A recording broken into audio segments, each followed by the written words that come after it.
Folks, today is Friday, July 31st, 2026. Roland Martin Unfiltered, broadcasting live from Santee, South Carolina, where Congressman Jim Clyburn has his 36th annual Rudolph Canzater Memorial Classic, which benefits scholarships for students here in South Carolina in the 6th Congressional District. We'll talk to him a little bit later in the show. Coming up on today's show, research of her family history landed her in federal custody. That's right. We'll talk to a woman who spent 2 weeks in custody for refusing a judge's order to sign away more than 1,300 acres of her family's land, which has been in their family for generations. Also, the Trump administration is doing a dumb decision when it comes to Medicare and Medicaid Services, ending Part D. Plan D will tell you all about that. Mississippi has completed Nolan Wells' autopsy, but has not publicly released it. And also, I'll show you the body cam footage that is a Texas family of an unarmed black teen killed by police, saying that he did not die by suicide. Lots to talk about. It's time to bring the funk on Roland Martin Unfiltered on the Black Star Network. Let's go. He's got whatever the miss, he's on it. Whatever it is, he's got the scoop, the fact, the find. And when it breaks, he's right on time and it's rolling. Best believe he's knowing. Putting it down from sports to news to politics. With entertainment just for kicks, he's rolling. It's on go, y'all. It's Roland Martin, yeah. Rolling with Roland now. He's funk, he's fresh, he's real, the best, you know he's Roland Martin now.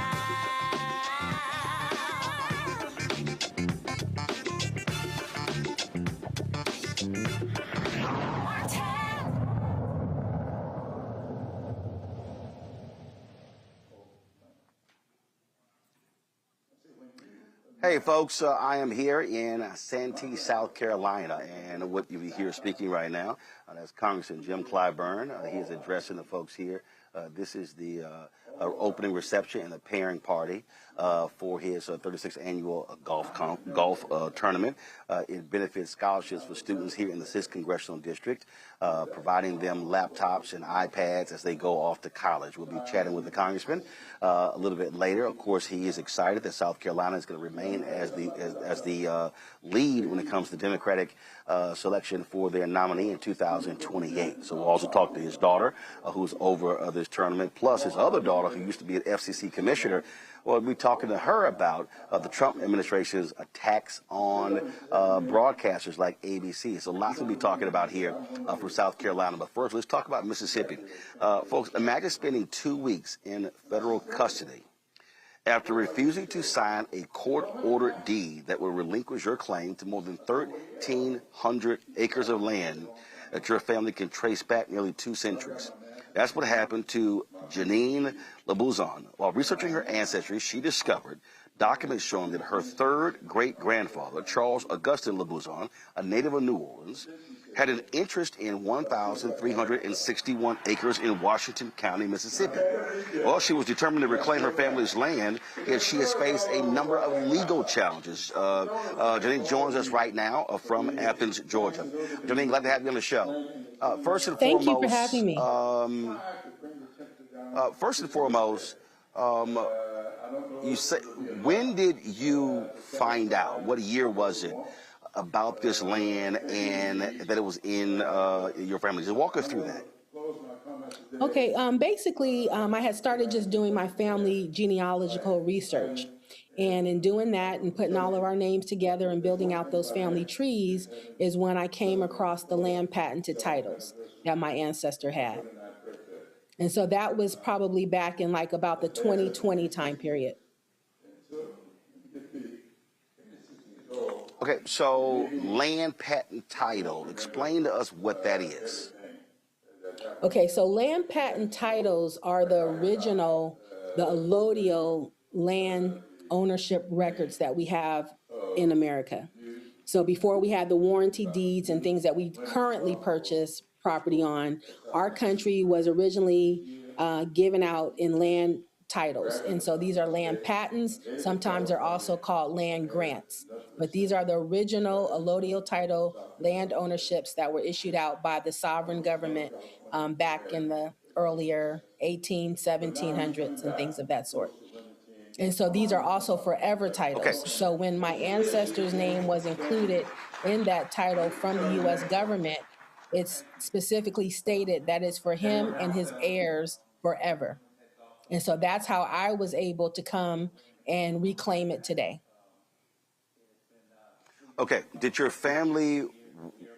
was your family once in possession of this land and lost it, or did your family never actually get the land? They were in possession of it, and it was, and probably just somewhere between the first great-grandfather migrating out to California, back in the day. I don't know where all of the full information got lost or just put behind, but nonetheless, it was clear in the records that no one from my family or my grandfather's business partners that were on the land with him ever conveyed their interest out to another party. And so when you don't have that conveyance. So, look. Yes. Right? Go ahead.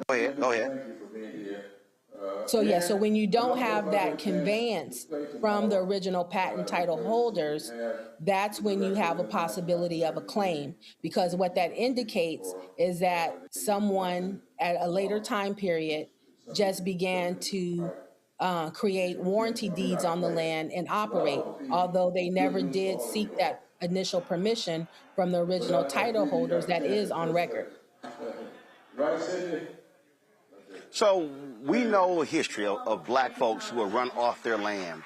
The Klan was repossessing land. And so what happened with your family? Was the land abandoned, or has the land been in your family's possession all these years and now they're trying to take it? So explain that. Yeah. So the ownership has been there since 1840. It's not until about 1919 that different individuals within the Mississippi area, different companies, oil companies, insurance companies, mineral companies, different families, they just began to operate in and out on the land from that time period. And again, I just came back into the full knowledge of all of the information myself as a Californian. My ancestors did move out west, my immediate ancestry. And so we were able to, like I said, be able to pull all the records up and see that it's still in our full position. That's why they were wanting my signature on their deeds, which led to that arrest warrant that I had.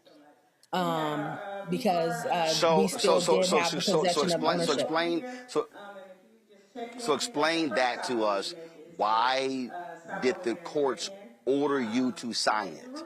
Why? What was the rationale? Are they not recognizing these documents that you presented? Yes. I mean, in the long story of the short of the case, I was cheated. It was a legal lynching in the sense that as we began our initial complaints and back and forth, my case was dismissed very early, never allowing me my due process of full discovery, where we could have laid out all of the details and information regarding their position and my position. So after she dismissed my case, I was personally contacted first by 2 of the 3 law firms asking me basically, well, since you lost, would you sign the deeds over to our client? And of course, I didn't respond. But then they must have talked to the judge behind the scenes and said, hey, we need you to put that in your order to have her sign the deeds over, because whether they knew it before I came after the land or they learned in the process, they saw that the Constitution did protect me as an owner. And if they wanted to get full, clear title of that land to where they would have possession of the mineral rights, the airspace, and all the protections of a land patented title, they needed the signature of an heir to have that full possession. So she could have just dismissed my Got it. case and let it go. But they didn't want to let me go without seeing if I would sign the land over to them. Before I But let of you course, go, I how want to can I be a let Candace grantor Kelly, our on the legal. land? Okay, I'm sorry, go ahead. Right. I want to give, before we let you go, I want to give Candace Kelly, our legal analyst and host, opportunity to ask you a question or two. Candace, go ahead. Okay.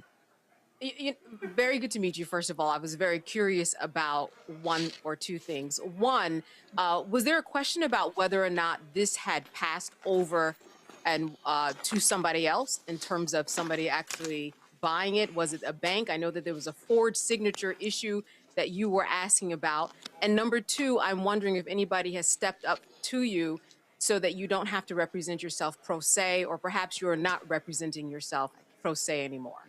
It's hot. Okay, so to your first question, there was a sales contract that the defendants brought in. I had already pulled all of the records pertaining to this land 5 months before I even went into the claim. So that record was not in the books. I had that pulled by a professional abstractor. But anyways, it was thrown back into the discussion. But there was two major red flags, not just the sales contract of 1848 that is highlighted a lot in the news. This contract was also tied to an 1836 derailment title. So they presented that with the sales contract, although that doesn't get highlighted in my court documents as much. But why that's significant is because the 1836 derailment title is dated before my grandfather even had the patent. As I said, he only got the patent in 1840. So there could have never been an 1836 derailment title filed, connecting all of these land parcels, because my grandfather didn't even have the ownership. So that was the first sign of fraud. And then they said he sold it in 1837, got it back in 1842, and then sold it again in 1848. Although most of the court documents is starting the conversation from the 1848 sale, it's important to understand that pre-information, because he could have never sold it in 1837 when, again, he didn't even have the patent in his ownership. So there was a long list of fraud that was leading into that actual contract that did not have his signature on it, that is half readable. And then if you really read the 1848 sales contract, it still doesn't say he conveyed all of his interest. It says he conveyed a quarter of his interest. So that means there's still 3/4 of an interest still there, even if the sales contract was legit. And that's what's being recognized All in right, my second Jennine. case. All right, so Jennine is to set up a GoFundMe to help her fund this legal battle. Folks, go ahead and show that on the screen. So if you want to assist her in that, please do so. And so you see it right there. Jennine, we appreciate you joining us. Keep us abreast of what happens next in this case. Much. Thank you so much. All right, thanks a lot, folks. Thank you. Folks, as I told you, I'm here in Santee, South Carolina, where Congressman Jim Clyburn is having his annual golf tournament. And so y'all know how I feel about golf. Now, he claims he's a big-time golfer. I ain't never seen it. And so he joins us right now. Congressman, come on over here. How's it going? Going great, going great. All right, Thank you so much for being here. Glad to be here. So first and foremost, for folks who don't know what this is about, I keep telling people I go to golf tournaments all around the country, and a lot of our folks, we're raising hundreds of thousands, millions of dollars for our kids. Absolutely. This tournament started 37 years ago. This is our 36th annual tournament. We were doing this even before I got to Congress. And who's it named after? It's named after Rudolph Canzater, who was a young man, was young at the time, who died in a precinct, counting votes. He was a guy that used to drive for me, became a fast friend. He told me one day, he said, "No, I'm going to do everything you ask me to do to help you with your political career. But I'm not going to be satisfied until you run for Congress. And of course, when I did run for Congress, he had passed away. So when he passed away, I named this golf tournament in his honor. And we will give out tomorrow night 171 scholarships. Each one of those young people will get a laptop from Dell and a software package from Microsoft, and they will be going to colleges and universities all across the country. We only have 2 qualifications. Number 1, if you live in the 6th Congressional District, you're eligible no matter where you go to school. If you go to school in the 6th Congressional District, you're eligible no matter where you live. And so we have students come in from California, and we have students who will go out to California. So we keep those 2 criteria, and that's it. So 171 this year. How many scholarships do you think you handed out over the 36 years? It's over 2,000 scholarships we have given out. We were never as big as we are now, not always as big. We started out, in fact, the first year I had to write a check, to give a $500 scholarship to one of the young people, and the only one we gave that year. Last year we gave out 200, and 200 the year before. And so we are now giving out well over 2,000 scholarships, and somewhere around $6 million. Okay, all right, that's big there. So let's now talk about South Carolina staying #1 in the cycle. It was a battle. Many other states, Iowa desperately wanted to reclaim their spot. New Hampshire was fighting for it. Nevada was fighting for it. But how does South Carolina prevail to stay first in the nation when the Democrats vote in 2028? Well, I think that the Rules Committee looked at what the playing field was. There were 6 states that they were going to select, and they were drawing from a lot of states that made the run. Now, South Carolina had traditionally been in this so-called pre-primary window, but until the last cycle, we had been right around 3rd and 4th.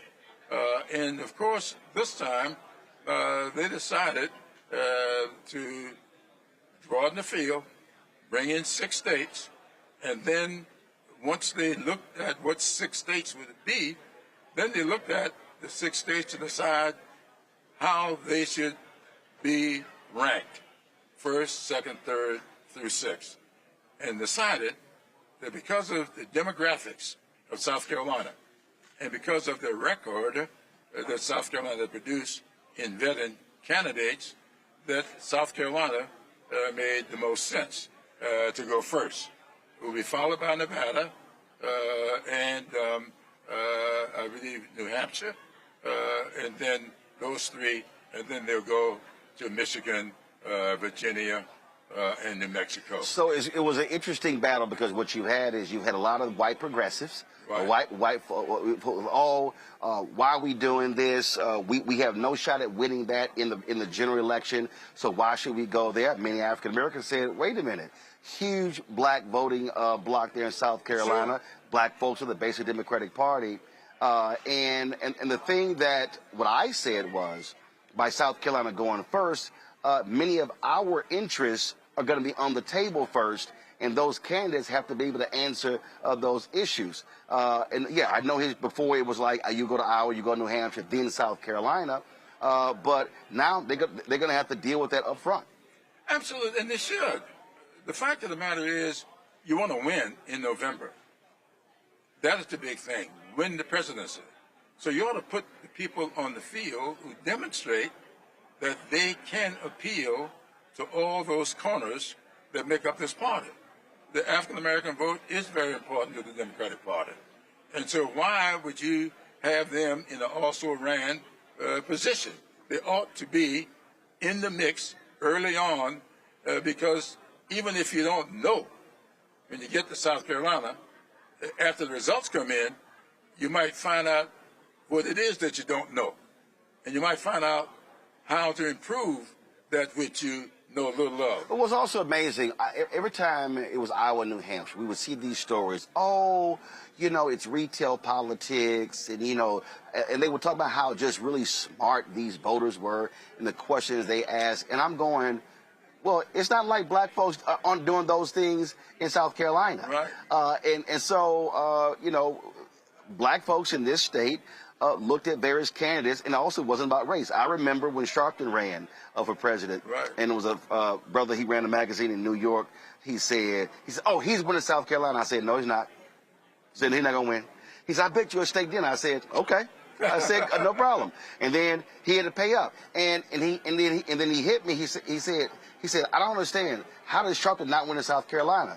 I said, because black voters are examining who do they think can win the presidency. Yeah. I said, so you just can't assume if you black, you're going to win South Carolina. Absolutely. No, I said black folks are some of the most astute political folks, and we make decisions in the same smart, strategic way as others.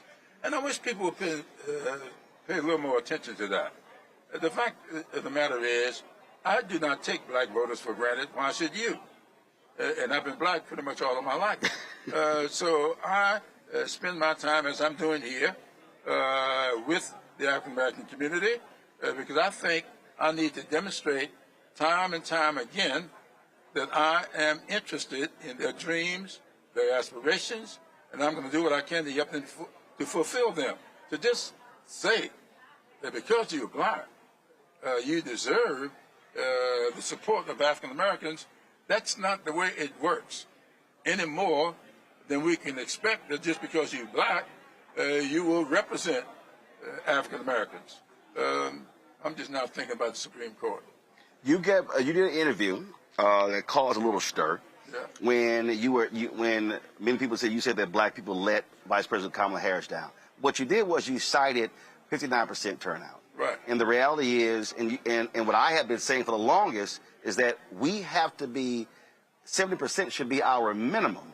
Because if we hit that number, all of a sudden we can sweep elections all over the place. Absolutely. And a lot of people didn't quite understand that, because when you cited 71% of whites, that there's no way we have a shot at winning North Carolina, Georgia, Ohio, right, Michigan, if we don't get the turnout in Milwaukee for Wisconsin, Texas, and other places. And so my deal is that's where we have to be. We're leaving our power at home by not participating in elections. That's right, and I think that we'll do ourselves a disservice if we don't look at exactly what we need to do. The question is, how do we get beyond that 59%? It seems to me that if my children's future depend upon who occupies the White House, if my children's future depend upon who sits in the Congress and make decisions as to whether or not the Smithsonian continue to represent African Americans in their exhibits the way they should be represented. If that is the case, should I not be participating in the process that make that happen? And if they're not participating at sufficient numbers, we need to take stock. So when I say that only 59% turned out the last time, and Kamala Harris was on the ticket and she lost, the question is, why? What do we need to do to get that number beyond 55%? That's not blaming the 55%. That's blaming maybe me, maybe you. What do we need to do to improve our attempts to reach those people? So it bothers me that the moment people see something like that, they just jump to these conclusions. He's blaming black people. I'm not blaming black people. I'm blaming myself. What did I not do that could have gotten the turnout the way it should be? That's why I've been taking stock. That's why I've been talking to Divine Nine all over the country, talking to Masonic groups, talking to the faith leaders to see what can we do to better appeal to that vote to get them beyond the 59%. I think two things have to happen. I think there is something that has to happen within our community, but the reality is, when you look at the Democratic Party, the apparatus, and I'm talking about Democratic Governors Association, DSCC, DCCC, looking at House Majority PAC, Senate Majority PAC, and all these other individual PACs in these campaigns. And what I have been saying, if you study the data, is that, listen, so I'm 57. I'm 58 in November. My mom and dad are 79. You're what, 86. 86. Absolutely. If you look at the data, black people who are 65 plus self-identify as Democrats. Absolutely. 55 to 64 somewhat self-identify. Right. When you keep going down, there's less self-identification. So what I've argued is that Democrats are going to have to spend 4 times as much time and 4 times as much money to turn out black voters than they were used to. I said that, and it's no disrespect to Obama, but Obama did not need the black political infrastructure that was in place that Reverend Jackson, Ron Brown put in place. Right. The problem is that infrastructure was obliterated because of those 8 years of Obama. And so these white male Democratic strategists are not listening to understand you can't just sit here and say, well, we're going to spend $2-3 million, but we're going to raise $1 billion. I mean, the reality is the Kamala Harris campaign raised more than $1 billion, right. And then you push it the other PAC, only $22 million went to black-owned media. Absolutely. Total. Right. So what are you and others, what is the CBC, are y'all basically putting your hand down to all those groups saying, listen, if y'all do not spend the money on the ground in these communities, you're going to lose? Look, it's kind of interesting. You talked about the most recent kerfuffle. Several weeks ago, I got a lot of crap from a lot of people because I said we are losing because we are relying on the consulting class. These people that we are spending all our money on do not necessarily have the understanding of the communities that we need to energize. Right. And if you do not sit in those AME churches the way I do, you do not sit in those Southern Baptist black faith groups that I sit in. Or go to the places where young folks aren't even going to church anymore. Absolutely. And so you're going to tell me how best to do the turnout. You're going to give the money to somebody who's never been in these communities, and they're going to decide how the money is spent. And I'm telling you that you are spending your money funding people who place TV ads. Ain't no problem with that. They can make all the money they want, and you get all the hits you want. But the fact of the matter is, if you spend money with those churches to lease their vans, you are hiring the deacons in those churches, the other people who drive the vans. Paying for staff and not hoping we volunteer for free. Absolutely. And you want these people to work for nothing. You ain't asking them people who place the TV ads to work for nothing. So this is a lot of crap that we got to stop, and I'm not going to let them get away with it. And they gave me a lot of hell for that. And so that was giving my party what I thought they needed to know. But are they listening? Well, we'll find out. But I also want my folks to know that we've got a heavy responsibility. Look, I'm the 9th African American to serve in Congress from South Carolina. That 95 years between number 8 and yours truly number 9. Why do we have that 95 years? We can't ignore that. We got to look at what is going on today like I do. I look at this, and I remember what happened in 1876. What is going on today with this administration is exactly what they did, what Rutherford B. Hayes did back in 1876 that started Jim Crow. And people have to understand that Reconstruction came to an end by a single vote. It was a committee vote of 8-7 that ended Reconstruction. It was an electoral college vote of 185 to 184 that started Jim Crow. No big sweep coming over the country. Right. A single vote in each one of those instances. And what we've got to do is make sure we don't let that history repeat itself. And we're not going to do that by denying the fact that we got responsibilities to check ourselves to find out what it is. Jim Clyburn needs to find out why is it that we did not turn out more than 59%. And you and I talk all the time, and we wish we could get some other people to listen to us. Hopefully, we're going to get that done before November 3rd. All right. Well, I'm gonna keep giving the hell, and you the same. Absolutely. I appreciate it. And last, thanks for being here. Just know that second place in this tournament is wide open for you. Oh, well, I didn't. I won my flight last time I played here, so I expect to bring that trophy home back to the crib. Okay, buddy. Because an alpha's name gonna be on it. No. All you alphas, you kappas, just know you're gonna end up in a mega chapter. Yeah, but you know what? My pastor, Ralph Douglas West, who's an alpha, told me. He said Jesus was the alpha and the omega, but when he was in that omega chapter, he said this ain't good, so he got out 3 days later. That's a pretty good one. You got me. I appreciate it, Congressman. We're going to go to a quick break. We'll be right back. Roland Martin Unfiltered on the Black Star Network. You got me. He just told me that one a week. Let me get personal for a second. My mom had questions about her Medicare, so she called Chapter, a Medicare advisory company, and she texted me right after saying it's a great benefit. It was easy. A real person walked her through the whole thing, and now she understands better what's going on. But it's not just her. A woman in Yonkers wrote in saying the process was so simple, the enrollment was easy, and she was so glad she called. Then there's Marilyn, 90 years old, in Florida, living on Social Security. Her premium climbed every single year north of $400 a month for coverage she could barely afford anymore. So what does she do? She called Chapter.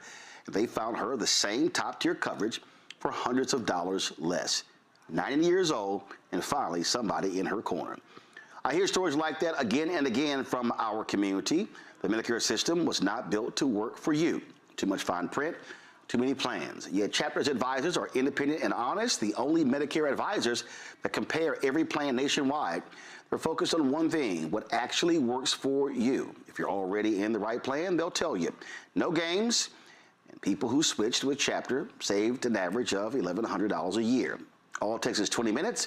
You talk to a real person, and it's completely free help. So call Chapter at 724-264-8281, 724-264-8281. That's Chapter. Let me ask you a question. Why do so many people seem to think they know black men so well? What they think we want, what they think we need. Hell, they even tried to tell us why and how we voted, but never had a conversation with us. Never asked us how we felt, what brings us joy, what makes us angry, what makes us scared. How do we live? That's what this show is about. No translation, because we don't need anybody speaking for us. We can speak for ourselves. This will be a show where we bring brothers on that you don't see on every other talk show. Nope. Brothers that are doing work in local communities with black men for black communities. We're going to hear each other and try to understand so perhaps we can move forward together. No translation, because we don't need anybody speaking for us. Nope. What we need is each other. No translation, right here on the Black Star Network. Check it out. Hey everybody, I'm T.D. Jakes, and I want to encourage you to watch Roland Martin Unfiltered. It'll blow your mind.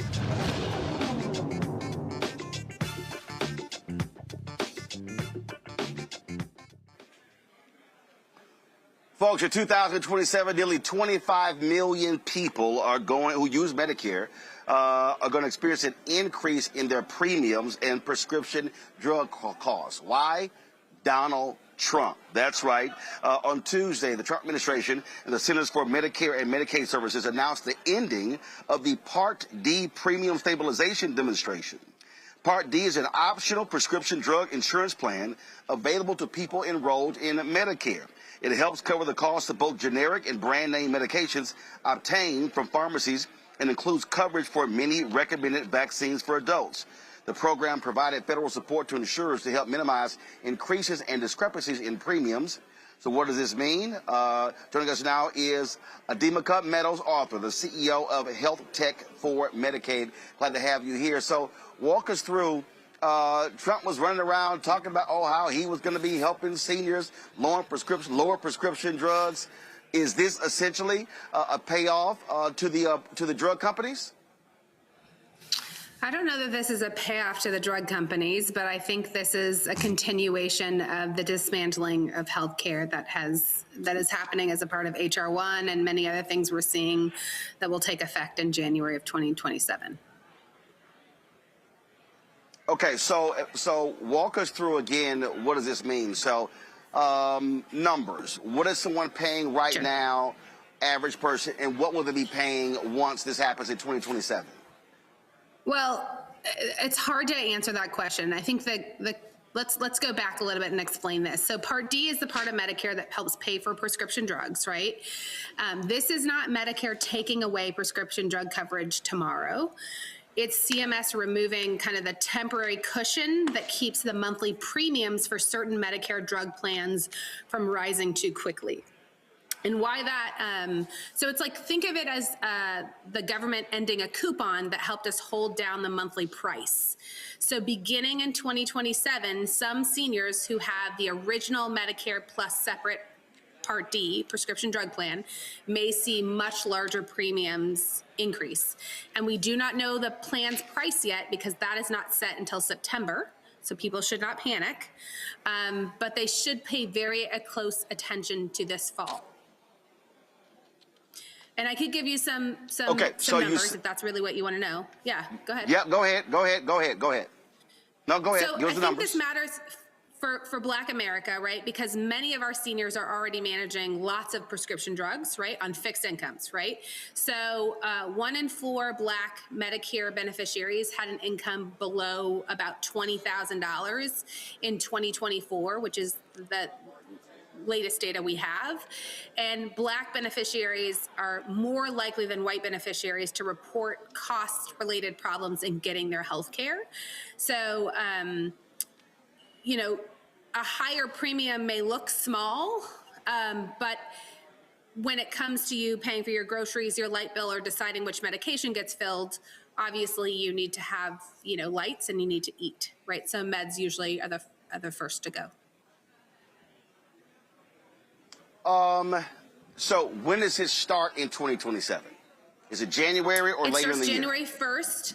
Nope, starts January 1st, and these rates are not set until September. So in September is when we will hear about some of the rates. Now, what you should know is you shouldn't cancel your plan today. You need to watch for your plan's annual notice of change, which usually comes out in September, and then you compare your plans during your Medicare open enrollment. Medicare open enrollment is October 15th through December 7th. So you have time to look and compare plans. People who have limited income, which is most seniors, right, should also check to see if they qualify for something called extra help, which is there to see if they can even further help reduce their Part D premiums and their prescription drug costs. But I want to bring in my panel basically, Yep. Yeah, go ahead, please. I'm going to bring in my panel right now. Joy Cheney, she is the founder of Joy Strategy out of D.C. Michael Imhotep, host the African History Network show out of Detroit. And, of course, Candace Kelly. Questions, I'll start with you, Joy. What's your question? So I do healthcare work. Let me just add, adding what our colleague just said here. So what this administration has done is between Medicaid and ACA, so ending the tax credits, which is, similar to ending these subsidies, right? 8 million people have already lost their health care. We expect that to go up when the big, beautiful bill or big, ugly bill takes effect in the new year. So now, on top of that, seniors, if they hadn't been caught up in ACA, right, or Medicaid, right, are now being caught up in having this removal of the Medicare Part D subsidy. And if you're thinking, well, then maybe I'll go get extra help, assuming extra help remains, we know that more people are going to be trying to get extra help, which will make it more difficult for people to get extra help, including those who are on it. So I just, would love, if there's anything that our guest wants to say about that. I know that wasn't a question, it was a statement, but I think it's important to put together the constellation of crisis. And even if you aren't on one of these government programs, hospitals are closing, emergency wards are closing, maternal health wards are closing right now. That will continue next year. That means everyone, regardless of how you present at a hospital, are going to see frustrated interactions and higher lines and longer waits and et cetera at your local hospital, especially in rural America. If your guest has anything to add about that, please do. Sorry for the diatribe, but I had to underscore it. No, I think you're absolutely correct. I mean, this is a decimation of our healthcare system for all of us. I think you cannot cut Medicaid by $1 trillion and now start to impact our seniors by cutting Medicare. The ACA cuts impact the exchange. I think this is an all-out assault on healthcare in this country. And yes, you're saying rural hospitals close. We are all going to be hit with the impact of our emergency rooms being overcrowded. The uninsured in this country is going to go up tremendously. All of these cuts are hitting all at the same time post the election cycle, right? It's all happening in January of 27. One thing I do want to caution people, though, is do not choose a drug plan based solely on your premium. A cheaper plan can cost more overall if it does not cover your medication. So, you know, it puts you in a more expensive tier and may exclude your local pharmacy. So I do want folks, and this is maybe where as a Black community we can start to help folks. How should we help people look at their monthly premiums, whether every medication that you are on is on the formulary, looking at the difference between deductibles and copay amounts. Well, Adiva, that's why we partner with Chapter for that very reason. For folks to be able to, it's a free service for them to be able to call, and so we partner with them for the last couple of months, and we've extended our partnership with them over a year. And again, my parents hit me up and showed me the savings that they've actually made as a result. So what you're talking about is exactly what we're doing here on Roland Martin Unfiltered and the Black Star Network. Question from Michael. All right. So my question was back on Tuesday, Dr. Mehmet Oz of the Trump administration, administrator for Centers for Medicare and Medicaid, he said that ending this subsidy program would prevent billions of taxpayer dollars from being funneled to insurance companies. And he said it cost the agency an estimated $3.6 billion in 2026. And he went on to say that most Medicare beneficiaries would see less than $10 per month increase, and some would even see lower premiums than beforehand. So what, and this is from the piece from the Associated Press, what is wrong with what Dr. Mehmet Oz is saying, who is actually a doctor, and some people may be inclined to think he knows what he's talking about? Well, he's a cardiothoracic surgeon, correct? But he's been probably a TV entertainment individual a bit longer than he's been a clinician. So I'm just going to leave it at that. You know, CMS says that they're ending this because prescription drug plans have had enough time to adjust to these reforms and now can price their plans with that temporary support. That tells you right now it doesn't have anything to do with people. It has more to do with insurance plans. You know, if, you know, for me, the program materially lowered the average standalone premiums by about $26 a month in 2025. And it would have decreased them about $16 a month in 2020. And I think they have $16 a month in 2026. Doesn't sound like a lot of money, but if you're on a fixed income, you know, that's a significant amount of dollars. I mean, per month, you know, think about what $26 per month, you know, times 12 months is. That's a lot of money for people. As when you look at the average savings, I mean, I don't know, I'm not a financial services person, but if you look at the amount of savings that most seniors have in their bank account, it is not very high. Candace. How will this affect the maternal mortality rate given the discrepancies and the way that Black mothers are treated? Does this trickle down and affect that arena at all? Well, so Medicare is over 65, right? So this particular issue is not going to impact, I mean, we don't have very many 65-year-olds having babies, but the Medicaid issue will significantly impact the Black maternal health issue. And so this issue right here for Medicare will not impact maternal or birthing health at all, just due to the age of which you qualify for Medicare. But Medicaid, $1 trillion cut to Medicaid, will absolutely impact our maternal health crisis and deeply impact Black Americans, Native Americans across the U.S. All right, then. Well, we certainly appreciate you. All right. Well, we certainly appreciate you joining us, educating our folks on this. And again, what we really try to aim here is to help folks out, giving them a warning, preparing for what comes next. Thanks a lot. Sure. All right, folks, going to go to a break. We come back. MAGA, if you have been accused of sexual assault, they got no problem still supporting you. That and other issues we'll talk about right here on Roland Martin Unfiltered on the Black Star Network, coming to you live from Santee, South Carolina. If you want to support the work that we do, please join our Bring the Funk fan club. Our goal is to get 20,000 for our fans, contributing on average $50 each a year.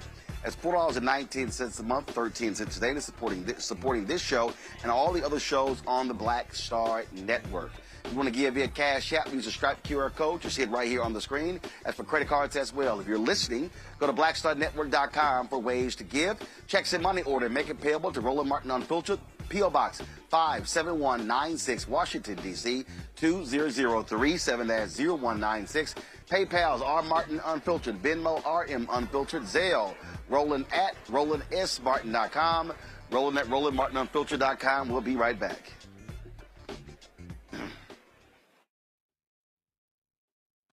All right, folks, let me get personal for a second. My mom had questions about her Medicare, so she called Chapter, a Medicare advisory company, and she texted me right after saying it's a great benefit. It was easy. A real person walked her through the whole thing, and now she understands better what's going on. But it's not just her. A woman in Yonkers wrote in saying the process was so simple, the enrollment was easy, and she was so glad she called. Then there's Marilyn, 90 years old, in Florida, living on Social Security. Her premium climbed every single year north of $400 a month for coverage she could barely afford anymore. So what does she do? She called Chapter. They found her the same top-tier coverage for hundreds of dollars less. 90 years old, and finally somebody in her corner. I hear stories like that again and again from our community. The Medicare system was not built to work for you. Too much fine print, too many plans. Yet Chapter's advisors are independent and honest, the only Medicare advisors that compare every plan nationwide. They're focused on one thing, what actually works for you. If you're already in the right plan, they'll tell you. No games, and people who switched with Chapter saved an average of $1,100 a year. All it takes is 20 minutes. You talk to a real person, and it's completely free help. So call Chapter at 724-264-8281, 724-264-8281. That's Chapter. Let me ask you a question. Why do so many people seem to think they know black men so well? What they think we want, what they think we need. Hell, they even tried to tell us why and how we voted, but never had a conversation with us. Never asked us how we felt, what brings us joy, what makes us angry, what makes us scared. How do we live? That's what this show is about. No translation, because we don't need anybody speaking for us. We can speak for ourselves. This will be a show where we bring brothers on that you don't see on every other talk show. Nope. Brothers that are doing work in local communities with black men for black communities. We're going to hear each other and try to understand, so perhaps we can move forward together. No translation, because we don't need anybody speaking for us. Nope. What we need is each other. No translation, right here on the Black Star Network. Check it out.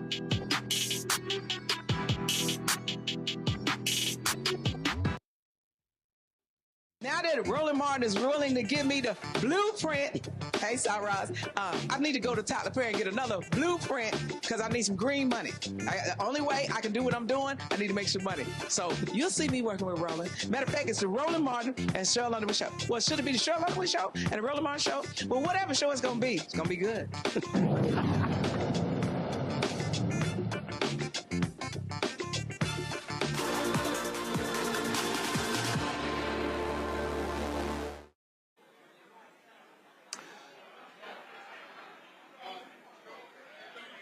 Well, y'all, this just in, the sheer stupidity of Donald Trump, his Department of Justice. They have dropped charges against the former Olympian, David Hearn, who they accused of damaging the Lincoln Memorial Reflecting Pool. In their statement to dismiss, Candace, you're going to love this. They said, quote, damage to the Lincoln Memorial Reflecting Pool in June 2026 was the result of flawed installation by the contractor. You know, the friend of Trump who got a no-bid contract of $14 million to so-called fix the reflecting pool. These people, Candace, are corrupt and they're stupid. And they didn't have the evidence to prove that he did anything that violated the law. And therein lied the problem. It was just a matter of time before we saw this type of information come through. We saw the pool changing colors as soon as it went down. We saw and heard evidence that was contrary to what the Department of Justice was saying. All of this is political, as you said, to justify the purchase of this reflecting pool, which did not need a change, as we know, to begin with. So, you know, it's interesting that when the evidence comes forward, sometimes it does us well and does justice. And I think that in this case, the Department of Justice didn't do anything but pull back on this ridiculous claim, and not against just anybody who was regular. This is an Olympian, someone that people generally hold in high esteem. Olympians come to the White House after they win their medals. This is someone that it didn't make sense that this was happening to on an even higher level. So all of this culminated into the final truth that we knew and that finally actually made it to the record. Thank goodness, but we saw this coming. It goes to show you, Michael, the sheer incompetence of these so-called geniuses. Yeah, Roland, and if you keep reading that Associated Press story, it goes on to say that in addition to the flawed installation by the contractor, they said the rush to complete the project prior to events associated with the America 250 celebration in the week surrounding Independence Day 2026. So not only was it a no-bid contract, not only was it a faulty installation and poor quality, but it was also a rush job. And attorney Jennine Pirro, she had to admit that there wasn't enough evidence to charge him. So I think this Olympian should sue the Trump administration for legal fees. But Roland, isn't this the administration that talks about qualifications and DEI and unqualified people? He's surrounded by DEI, by white DEI, white unqualified people. So you're going to see more of this. A lot of these lawsuits, a lot of these prosecutions, things like this are falling apart. And we're going to see more of this. Joy. These are political prosecutions, we know. What's interesting is he's doing other quote unquote beautification projects around the city. And what we see with them, they're getting extra scrutiny. People are saying, hey, they may look good today, but how will they look tomorrow? More rush jobs, things done, no bid contracts, sometimes contracts that seem like there's a personal relationship between the person who receives the contract and the president, not the due vetting. I mean, this is where government is at its best, right? When it says we got to have extra scrutiny, we want to have multiple bids, we want to make sure that the project, if done, is going to last interactions with the public, including if there is some vandalism. But right here, this was silly always from the beginning. This is a case of the Trump administration saying, are you going to believe us or your lying eyes? The American people saw way before any Olympian showed up that the pool was, faltering under the weight of the incompetence of the Trump administration, algae, the paint coming up, etc. So there was just no way this was going to move forward. And this just is the last in a number of failed efforts, failed prosecution. We see Todd Blanche's hearing being delayed, him being challenged by members of his own party because they simply are not behaving in a way that is competent, much less ethical. So this is just another definition of what it means to be in the Trump administration. And the difference between the first administration, there was plenty of incompetence, but there were also some competent people there who demanded that the president adhere to some standards. Now they've taken away those breaks. He's surrounded himself by sycophants and, frankly, people who aren't up to the task, because if you were, you wouldn't be working for him. And this is the result. We can expect more of this. So we got a couple of sound bites that are going to make y'all laugh. Control room, do y'all have those ready? You have the prosecutor in the District of Columbia, Jennine Labuzan, at the news conference, just going on and on and on about this. Then you have the Interior Secretary, Doug Burgum, who, he is adamant about what happened. So wait till we play those for y'all so you can hear these fools. And see, this is the problem. And this is the issue for all of these people who choose to work for Donald Trump. You are destroying any credibility you have, because what you're doing is you're lying for the liar in chief. You're making stuff up because he wants you to. And so you're going out to the public saying BS and hope they're buying it. And you know what? Every time you lie, folks like me are going to come back and play your lies to embarrass you. And don't think it's only in this case. We're going to do it 5 years from now, 10 years from now. All of the lies that these people tell on behalf of Donald Trump are going to follow them for the rest of their lives. I'm telling you, these people are absolutely insane. Do we have the bites ready? Guys, just play them direct from the computer. Just play them direct from Twitter. Okay, you check Group Me. I sent it, y'all. And so just click the link. Just click the link. That's all you got to do. Play the video. But it's crazy. It's absolutely crazy to listen to them describe the damage done and say, oh, no, this is an airtight case. It is solid. We got no issues whatsoever. And you're like, yeah, you do. And this is, the thing here is, Candace, if you take this, but then you now expand it, how many times they keep losing in federal court? You have DOJ attorneys going to federal court lying, and the judge is like, y'all lying, busting them for the crap they're doing, for violating court orders. For people who claim to that it's all about the rule of law, this is a lawless administration.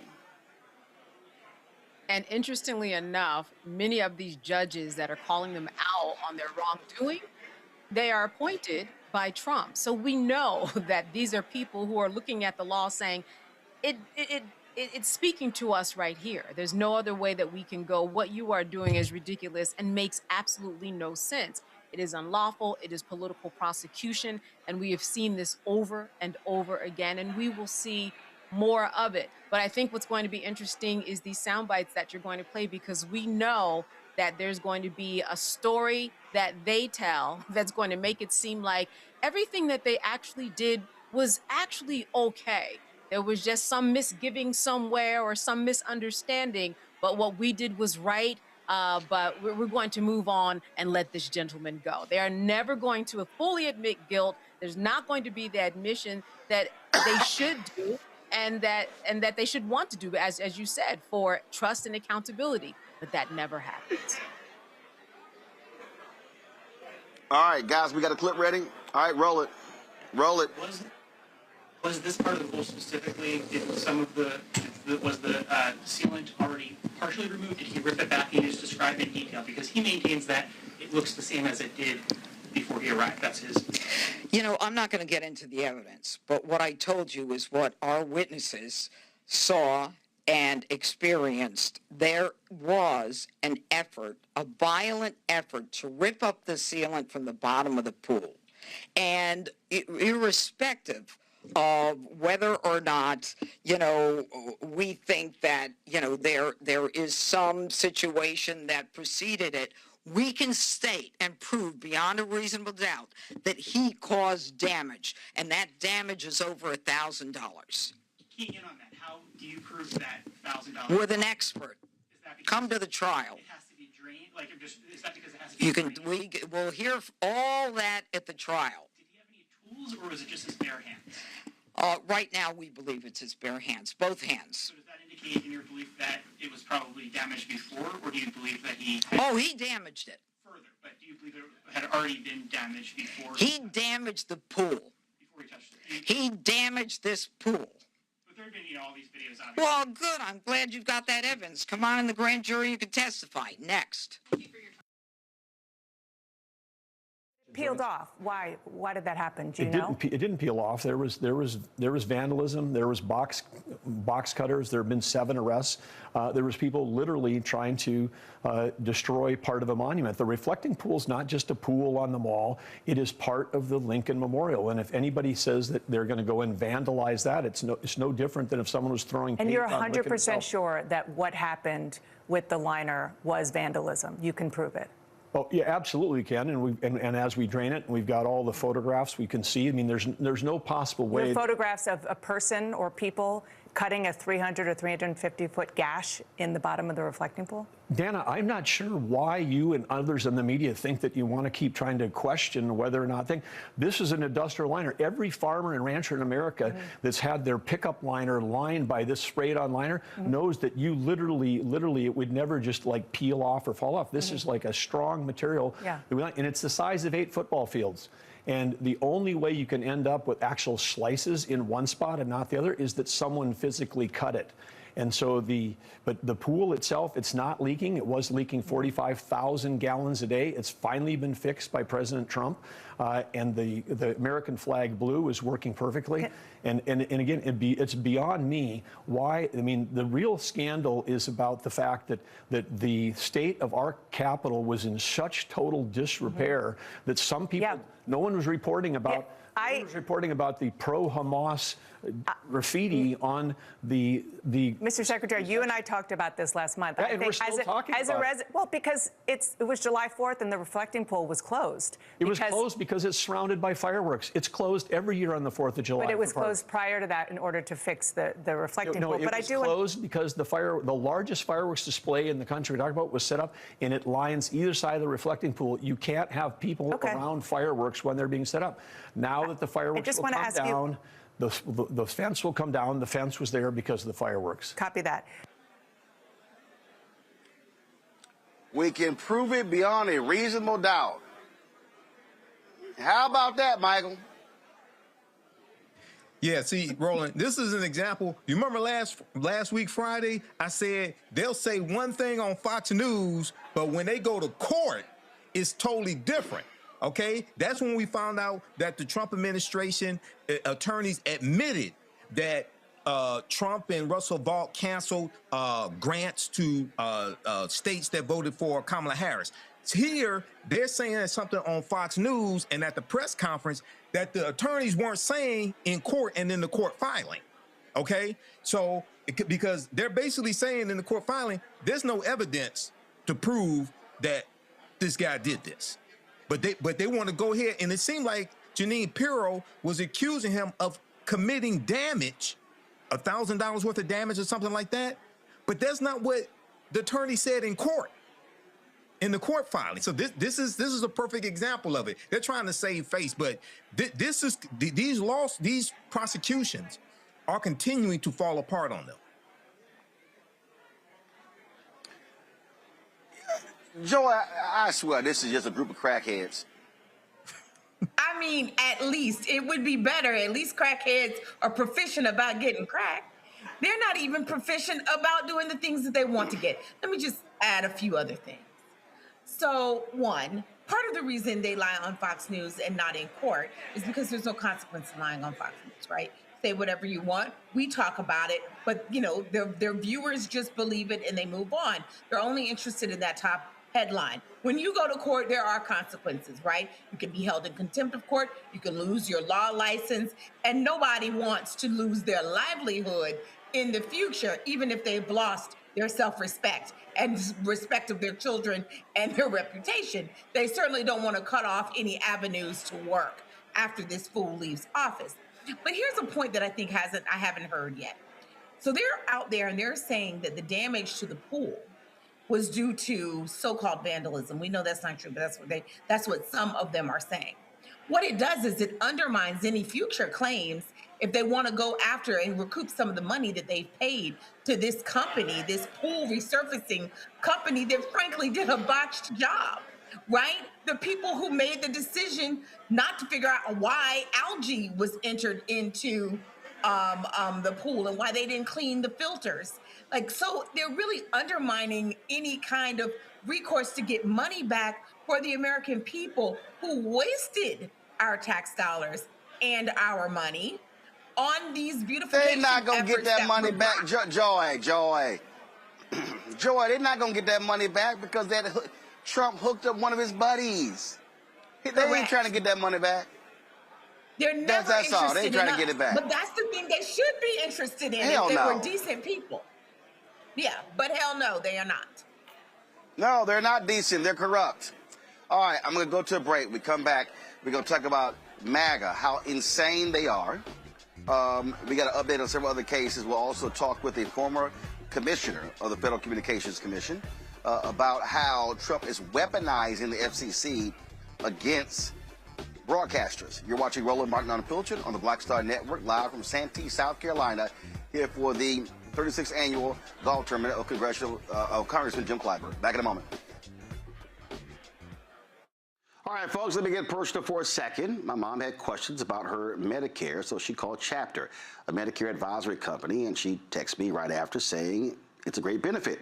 It was easy. A real person walked her through the whole thing, and now she understands better what's going on. But it's not just her.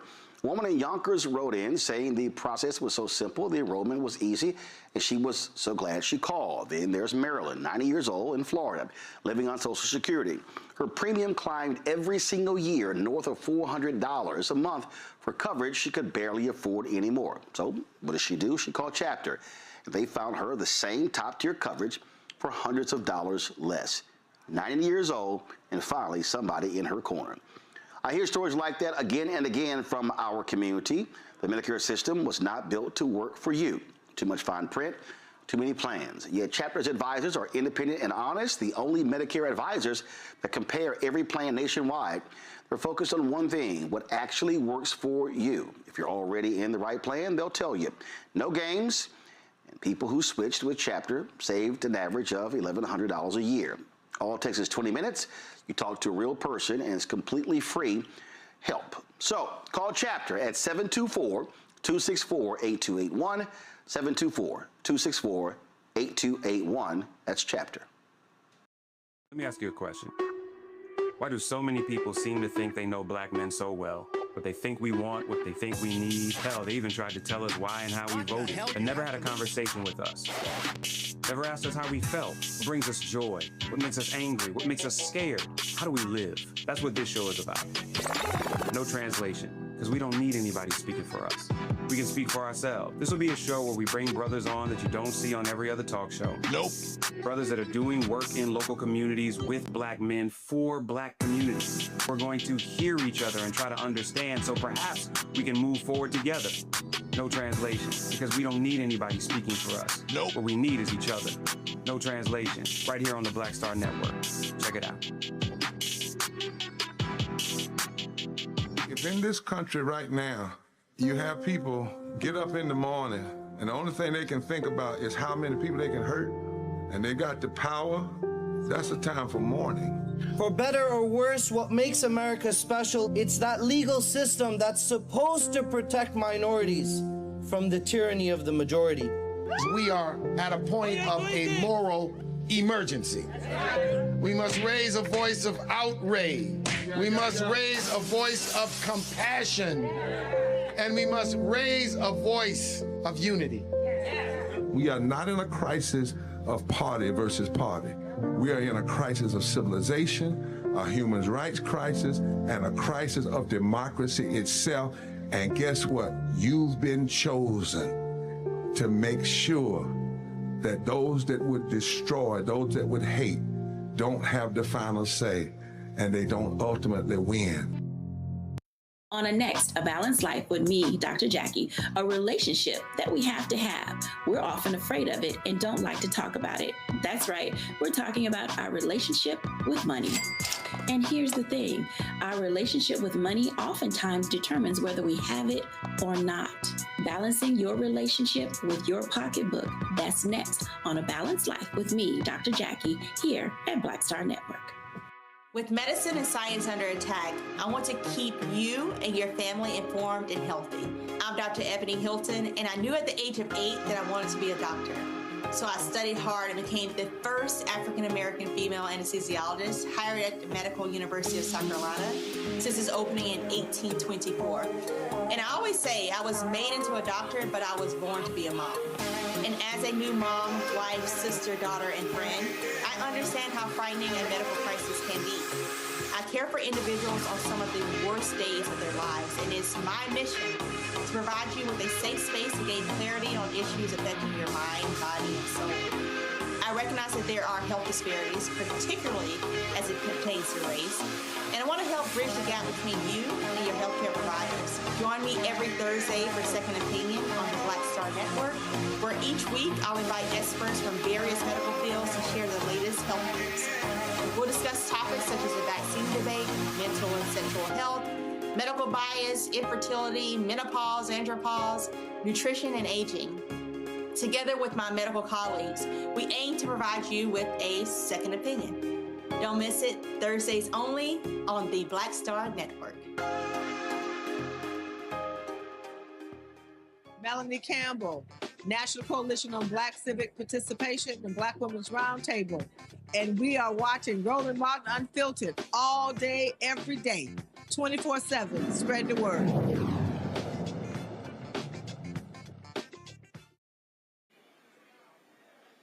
All right, folks, an update on the Nolan Wells case. Mississippi officials have confirmed the autopsy on Nolan Wells has been completed, although it's completed, no word on when it's going to be released. USA Today is reporting that Bailey C. Martin, a spokesperson for the Mississippi Department of Public Safety, said the state medical examiner completed the initial autopsy on Wells on July 7th. Mississippi's 19th Circuit Court District Attorney Angel Myers McElrath has said that key evidence, like the state's autopsy report, will remain under wraps until the case was presented to a grand jury. Now, we've all heard the audio and the enhanced audio from the emergency calls made by Nolan Wells' friend. Now, that audio is leading to more questions about what happened the day the 18-year-old disappeared and what led to his death. On Thursday, at the National Urban League's annual conference in Nashville, family attorney Ben Crump gave an update on the case, and his parents, Christine and Elmore Wansley, they also had a lot to say about the investigation. Nolan Wells goes with friends, celebrating the 4th of July. All the friends come back. Nolan Wells tragically washes up on the shore 2 days later, dead. And so we know all the current events that have been happening.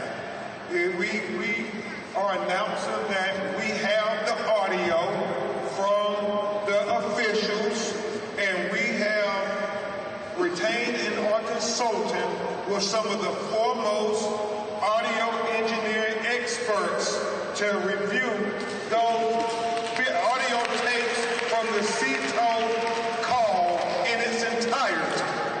We also, and Attorney Hurst may go into greater detail on these matters, have consulted President Mariel with oceanic engineering experts to talk about how these facts are lining up. The fact that they say Nolan's body was found in the same location where they say they left him at. And so we want to know, how is that possible with the oceanic tides?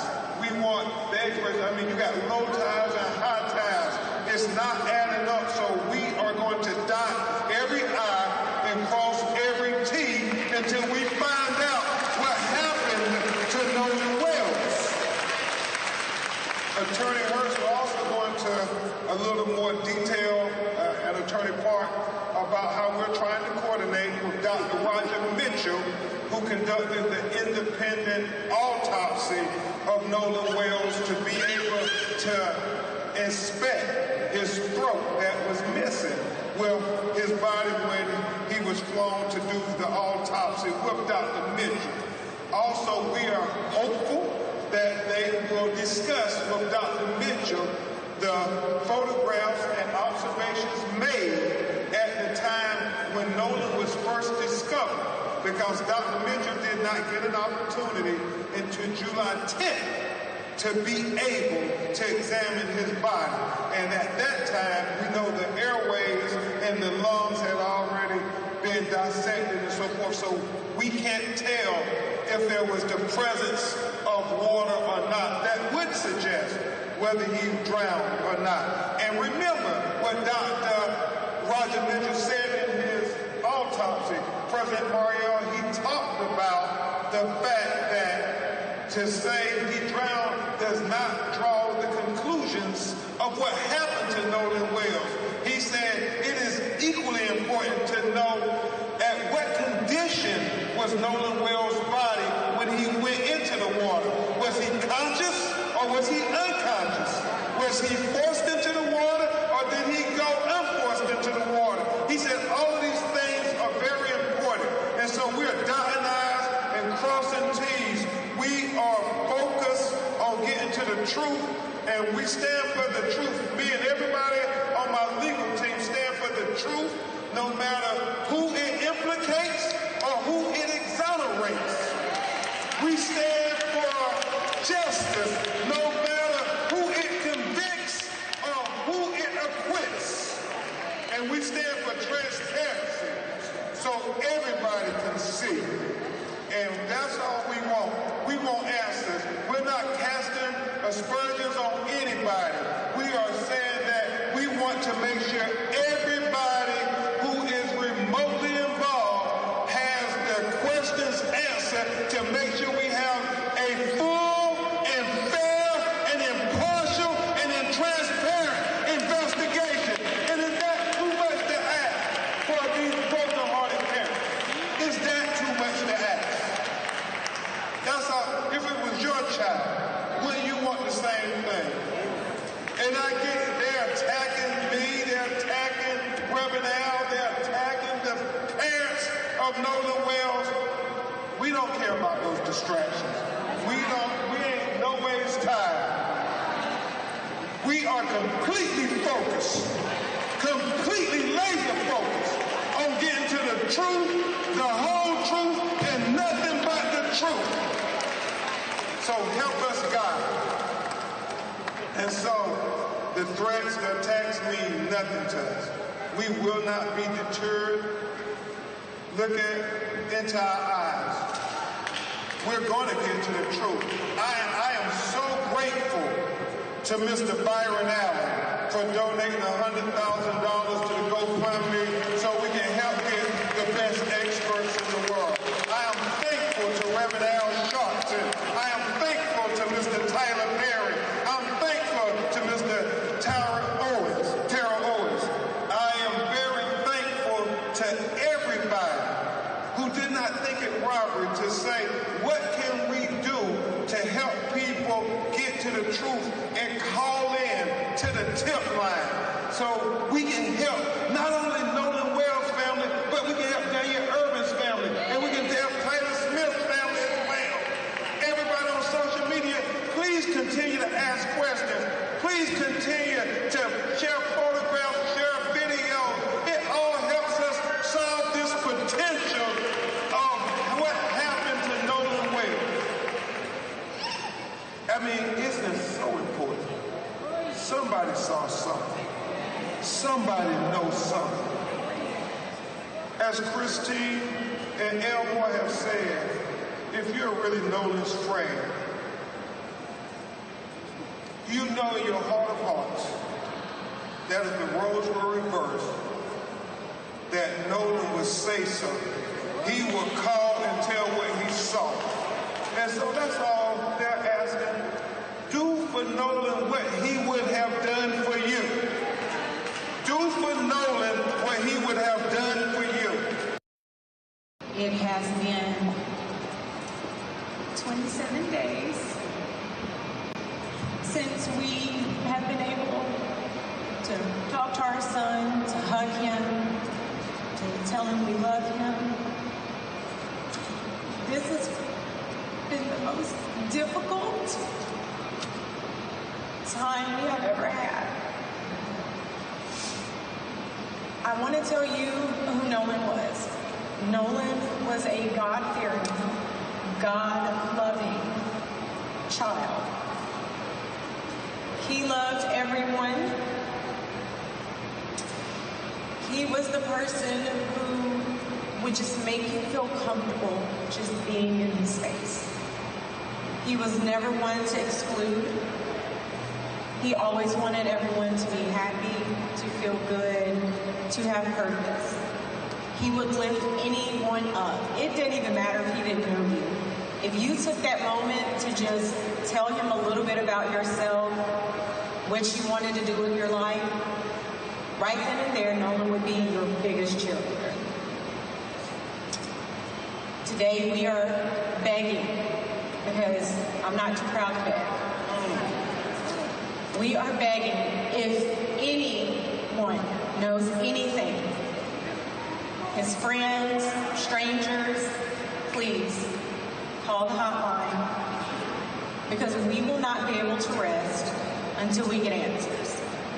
But please understand that all of these distractions, these other questions that people, the attacks that people have sent our way, just know we will not be distracted. We are ready to do whatever we need to do as his parents to continue advocating for him, because Nolan is not here. He is not here to speak for himself. He is not here to tell us what happened. So again, we will not rest until we get answers. And if you know something, you need to let us know. Please do not be afraid. Okay? Thank you all so much again. We truly appreciate your love and support. You.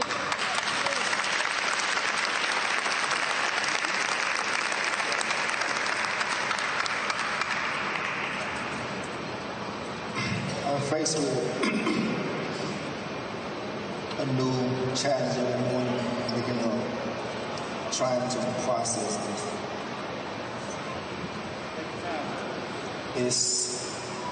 It's the biggest challenge I've ever had. I pretty much was raised up like a lot of you.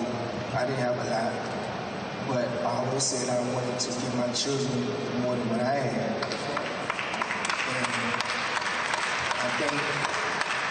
I think me and my wife did that.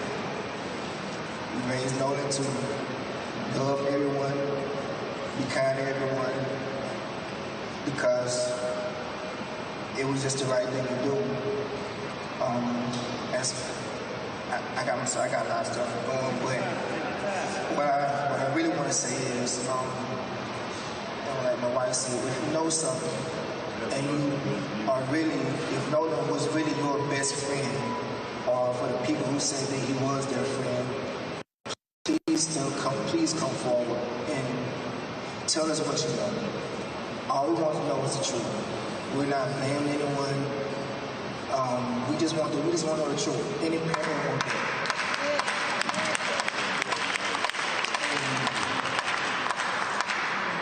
Also, the disrespect that's been coming toward my wife and my family. For any parent, no matter what race you are, they need time to grieve. A parent can't grieve when you have people attacking them, attacking their jobs, attacking their character, just attacking them, period. Like, where's the empathy in it? We, as Americans, this is a diverse country. Not one race made this country. We all made this race, made this country. So we all need to come together. And like I said, if you know something, please come forward and just call our attorneys, give them information, and they'll just help us out. And not just us, but all these families need answers. Anyone with information on any one of these cases, please come forward. Because being a child is something that you have to do with the rest of your life. You know, folks, we have to continue explaining to people who don't seem to understand what a legal strategy is about. Candace, I look at Threads, I look at Instagram, I look at Twitter, and I see these people acting a fool, criticizing Ben Crump, not understanding that when Crump goes to the NAACP convention in Chicago with the Nolan Wells family, when he goes to Nashville with the Wells family to National Urban League Convention, what he is doing is, the legal strategy is, you're keeping the story on the front page, at the top of the newscast, in the minds of people. If you do not have a media strategy, what then happens is case goes quiet. Now let me be real clear. I see Nancy Grace doing interviews, Don Lemon's doing stuff, these other shows are doing stuff. The reason I have not done a lot of the stuff that they've done, because we have no new information. Okay, so I'm not going to sit here and I'm not debating that idiot Tatum over an interview he did with one of the guys. That is a waste of my damn time. I'm not interviewing somebody, well, let me talk to them, get the analysis of that audio. And again, if folk want to do that, that's what they want to do. But the reality is, it's not any information.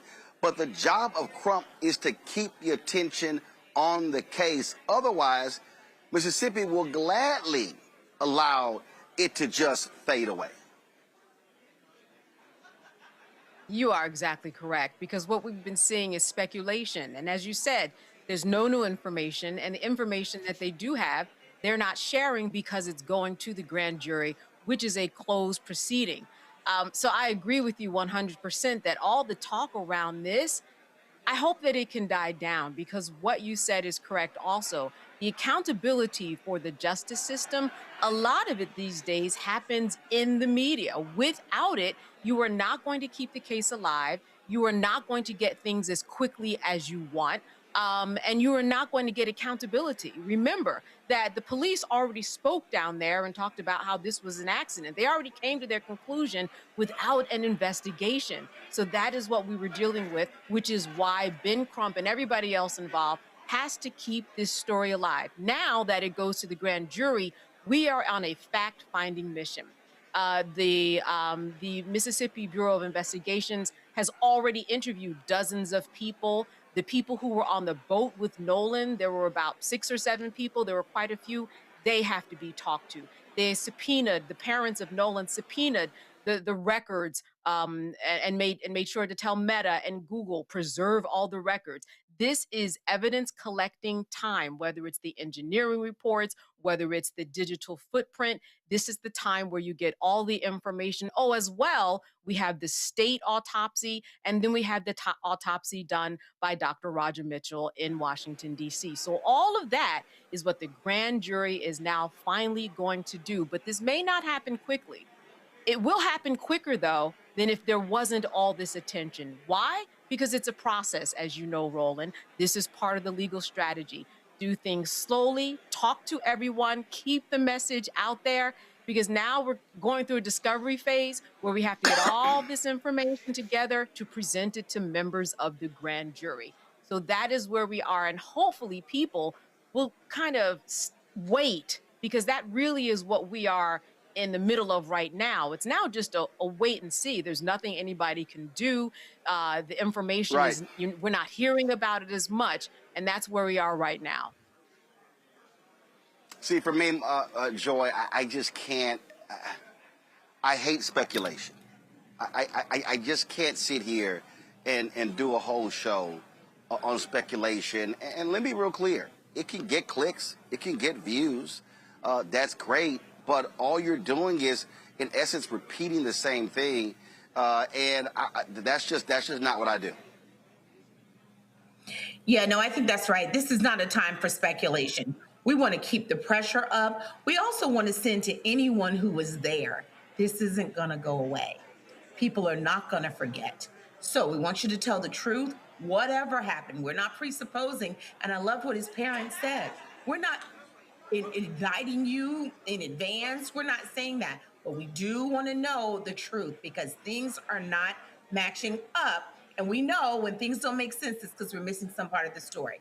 So this isn't going to go away. If you don't want this following you for the rest of your life, you need to tell the truth. You need to come forward. You need to say it. And the pressure up is very important. And that's why we're doing it. But no, we should not be speculating about what we think happened, what might have happened. One, because that can also lead us down the wrong path. This is about, creating because what happens is when...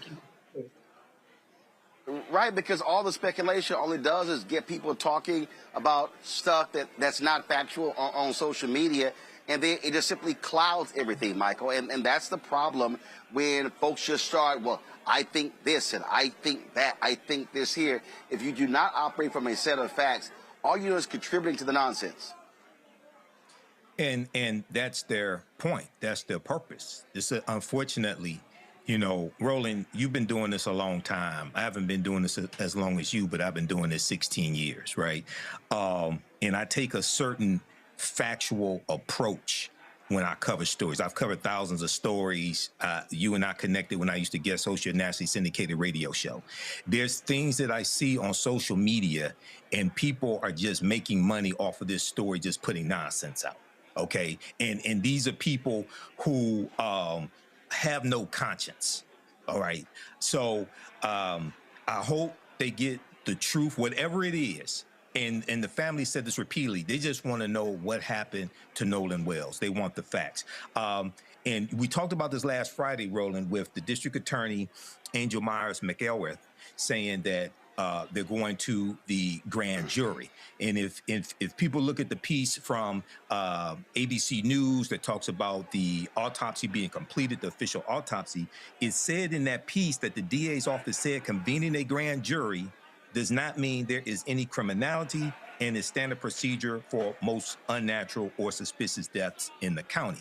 And last Friday I asked the question, if they go to the grand jury, who's the suspect going to be? So we don't know if they have a suspect already or if there won't be. Don't know. But whatever it is, we want the facts. We want the truth to come out. Let's give an update in the case of Sonia Massey. The cop who was convicted of her murder has been denied release. The Illinois Prisoner Review Board unanimously denied former Sangamon County Sheriff's Deputy Sean Grayson an early release. In May, Grayson requested early release under Illinois' Joe Coleman Act after receiving a stage 4 colon cancer diagnosis. Grayson was convicted of second-degree murder and sentenced to 20 years in prison in January for killing Massey in her home in 2024. Massey's family was against the early release, saying he should pay for what he did.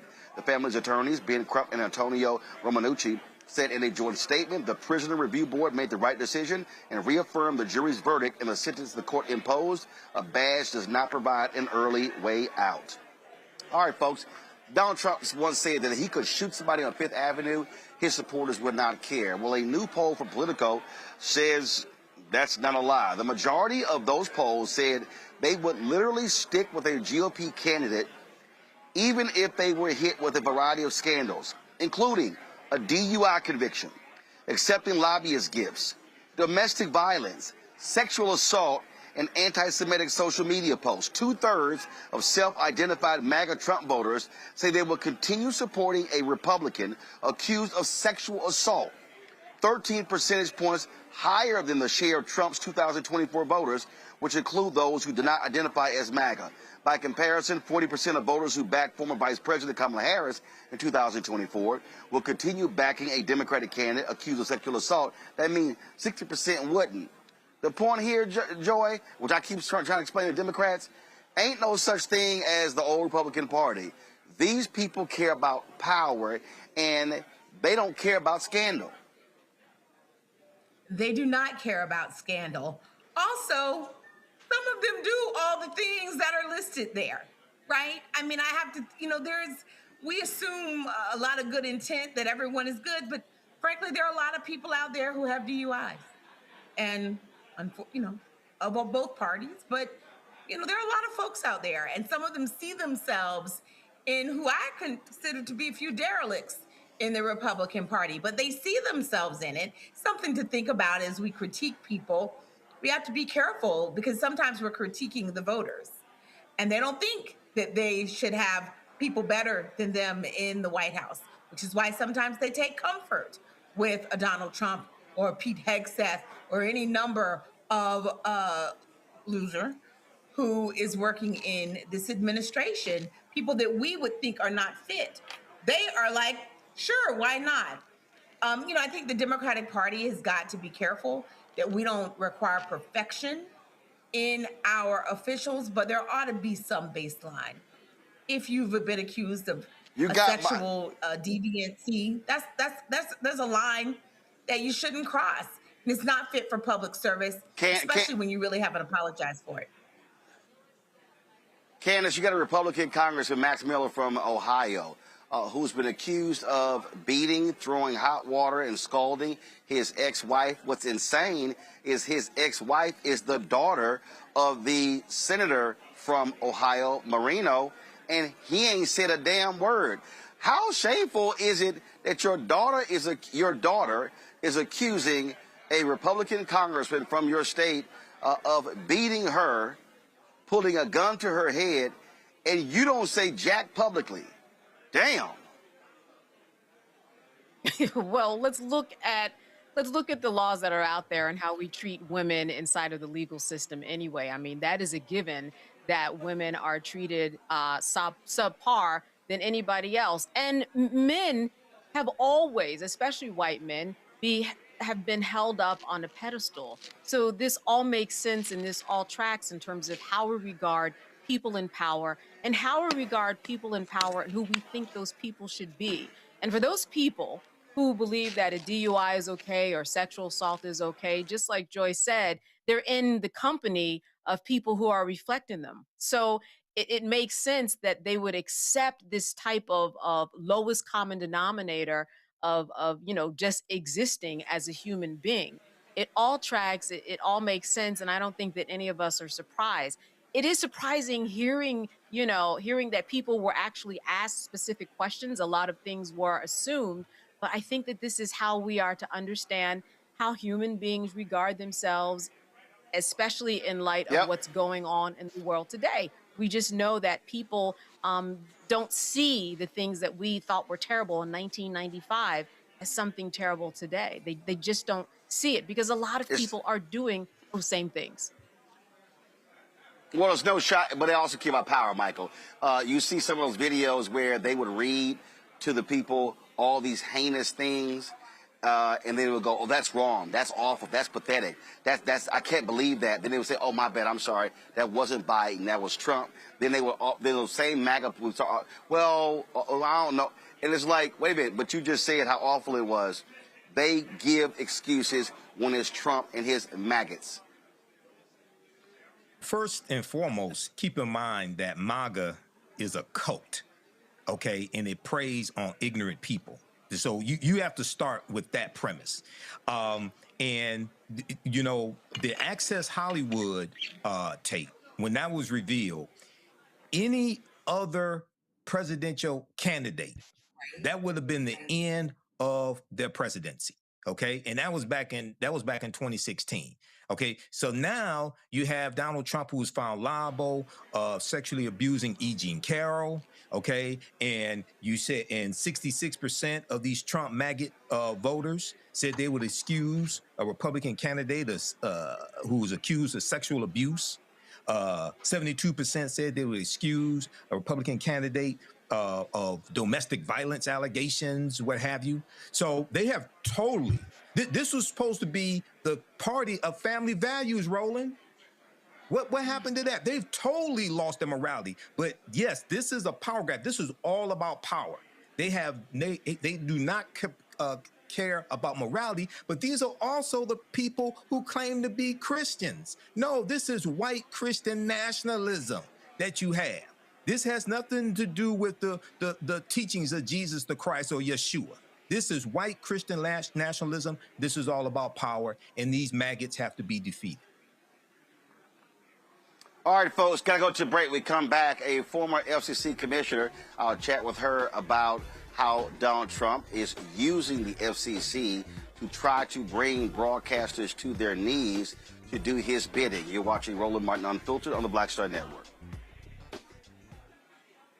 All right, folks, let me get personal for a second. My mom had questions about her Medicare, so she called Chapter, a Medicare advisory company, and she texted me right after saying it's a great benefit.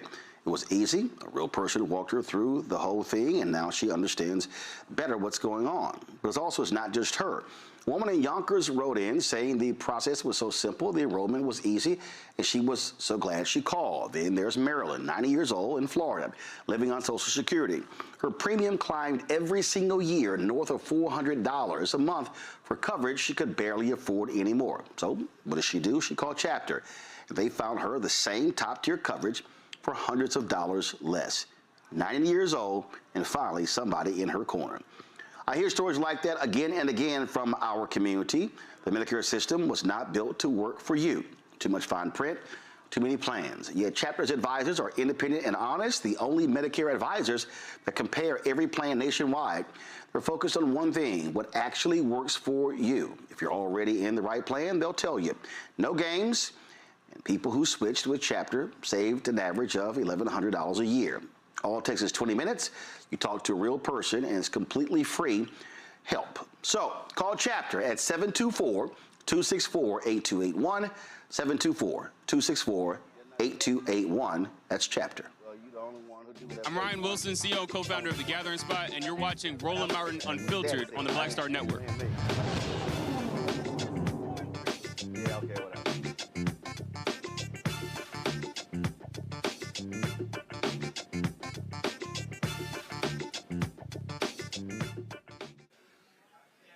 All right, folks, we have seen these insane people in Washington, D.C.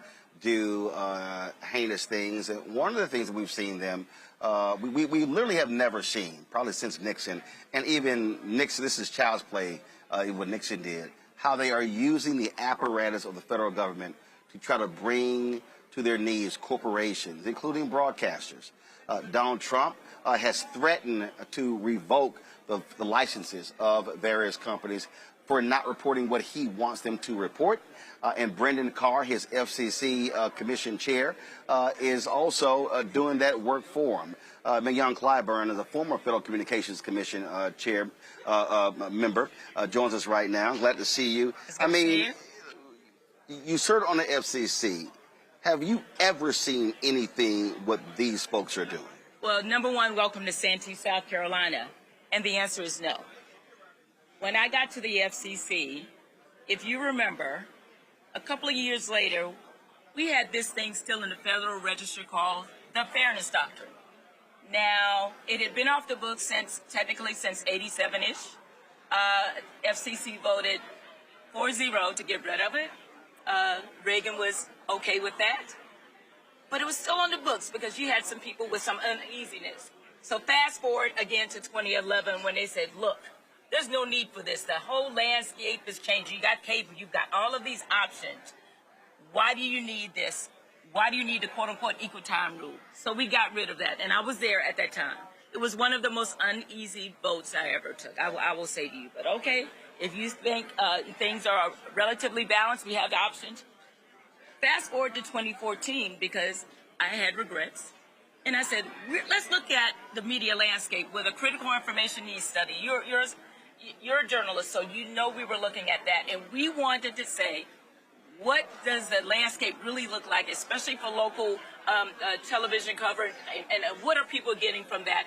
And do we have enough inclusion in these markets?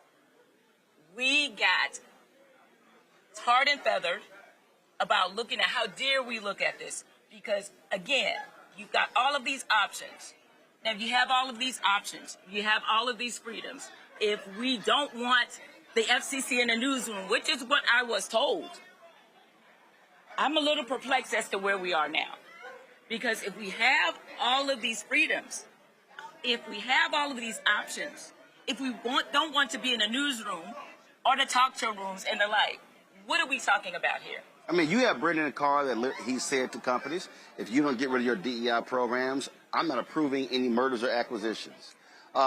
He has chastised companies for their reporting of stories. And now you have them, first of all, Trump extorted ABC for with the Stephanopoulos lawsuit. They settled that, paid them off. Now you have Carr saying, "Oh, we're going to review your licenses early," and that an early review of the license, based upon because they don't like ABC. And I had Kathy Hughes on the show last week, and she said, "Look, we own radio stations. We have to walk on eggshells because they could pull our radio licenses."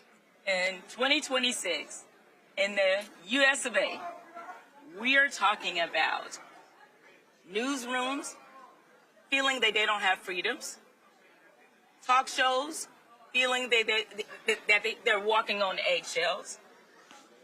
I'm just standing here with you, not recognizing the agency that I love a lot. I really don't. So we are in a relatively rural part of South Carolina where the broadband manager of this state said, we almost got things done. Now, almost getting things done in FCC and state talk is infrastructure. We still have an affordability problem. We still have a crisis here. We still have access to information challenges. We should be talking about that. How we get the tools that we need through the platforms like the internet and all of these other platforms. But no, we are talking about what is happening in newsrooms, what is being covered, what is being, talked about. If you have all of these options and opportunities, what does it matter? Because when I wanted more inclusion and looking at a study, I was meddling, I was getting involved in a newsroom, I was attempting to tell owners what to put on, who to hire, and how to conduct themselves. So where are we here? See, the reason this is important because I need the audience to understand. When you talk about even these nationally syndicated radio shows, what people don't understand is those syndicated radio shows are being aired on radio stations. Those radio stations have an FCC license. Now, this is a digital show. We're on YouTube. The FCC does not regulate YouTube. The FCC does not, even though the people keep yelling about Fox News, the FCC does not regulate cable because that's not a broadcast license. Exactly. So the problem that we have is Donald Trump, what they're saying is if these black syndicated radio shows are getting too aggressive, they can literally say, oh, we're going to snatch those local licenses. And what people don't understand is those local radio stations, they're not all corporate owned. Correct. They're also owned by individuals. And so you have individuals, and a lot of those individuals, even the stations that are owned where you have urban stations, a lot of those stations are owned by white conservatives. That was the issue with Tom Joyner, with the Tom Joyner Morning Show. I remember David Cantor was like, well, he was like, we got to be careful having people on so many times. He kept talking about equal time. And I was like, what the hell are you talking about? I said, Salem Broadcasting not doing equal time. What the hell are we doing? But he didn't want to tick off these white guys who own these stations that Tom's show was on. So people need to understand. They might be hearing, well, FCC, does that impact me? It does. Because that station owner or that network could say, hey, y'all hold that commentary down because we don't want to tick the Trump people off. Well, one of the things that we assume is that we can trust those local and national personalities that come over the radio, television, and the like.